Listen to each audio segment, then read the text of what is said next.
Welcome to the channel. Today we are going to show you how to disable automatic downloads in the Vivaldi browser on your phone.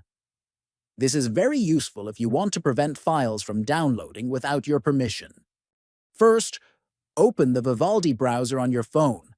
Next, tap on the Vivaldi icon at the top right.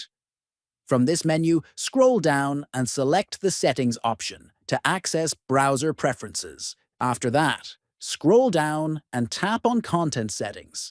Next, click on Site Settings to manage permissions for websites.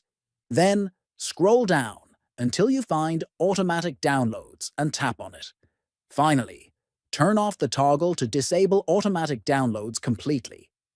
By doing this, Vivaldi will no longer download files without your approval. This gives you more control over your downloads and keeps your phone safer.